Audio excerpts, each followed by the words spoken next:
everyone, welcome back to the channel. I am Nutan Kumbar, assistant professor with 11 years of experience in computer science.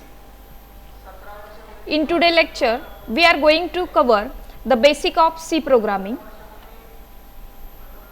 In this session, we will learn planning the computer program with covering below concepts,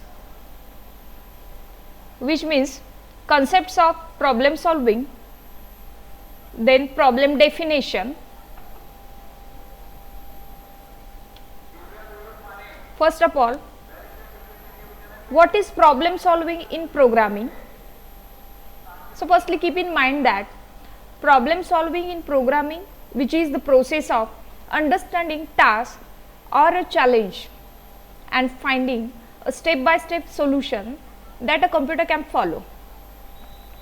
So there are steps in problem solving with simple explanation.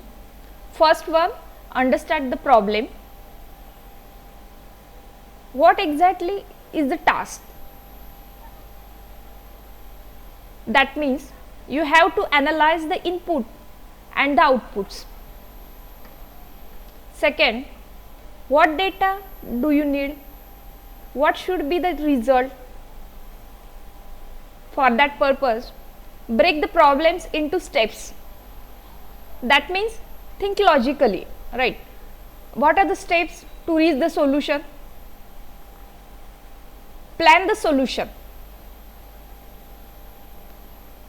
Then you have to use an algorithm, flowchart, pseudocodes. That means you have to write the code. Convert your plan into a program using a language C. After that, test and debug, and last, run the program and fix any mistakes. Let's solve the problem. How to make tea? Here is the step-by-step problem solving algorithm. Problem is what? Making a tea.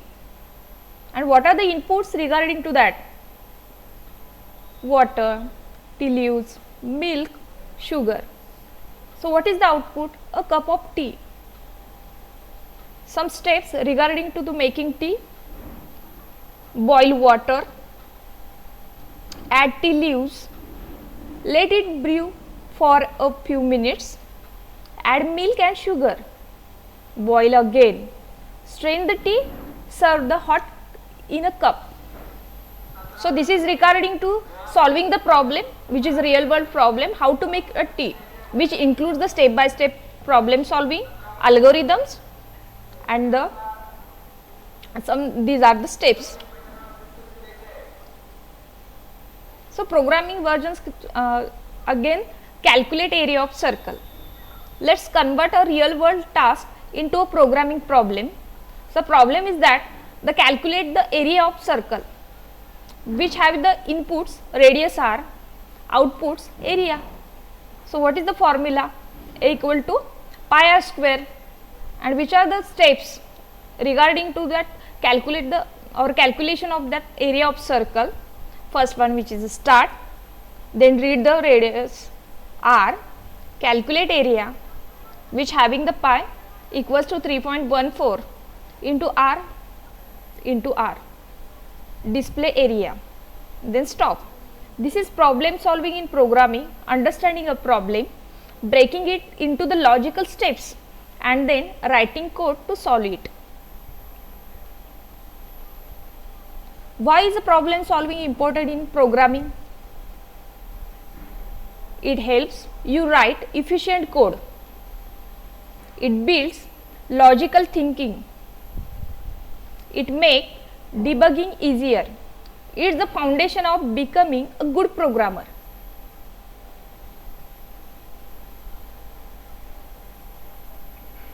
What is problem definition? So problem definition is the process of clearly understanding and describing what needs to be solved. So keep in mind that it is the process of clearly understanding and describing what need to be solved. So before writing any codes or even designing a solution, you must define the problem carefully. So this help avoid confusion and save times. So real world example, that means ordering food online. Let's say you are designing an app to order food online. So step by step problem definition, which include the firstly problem statements. Problem statement is that we want to create a system that allows user to order food from restaurants using their mobile phone, right? Then second steps, identify the inputs, means what data or actions does the system need from the user. User location, selected restaurants, selected food items, quantity and the payment detail. Third one, determining the processing. So what action should the system perform? First, which include show nearby restaurants, then display food menu, then you have to calculate the total cost. Fourth one, which is the process payments, send order to restaurant and take or track delivery. Fourth one, define the output. So what should the user get? That means the confirmation of orders, estimated delivery time, digital receipt and the live tracking. So the final problem definition summary, which includes the input, user location, selected items, payment info, right? Second one, which is a process, the what process behind that. So the menu display, add to carts, checkout, payment and order send. And what will be the output? So order confirmation, delivery time, tracking info. So thank you so much for joining my today's session. Have a nice day to all. Thank you.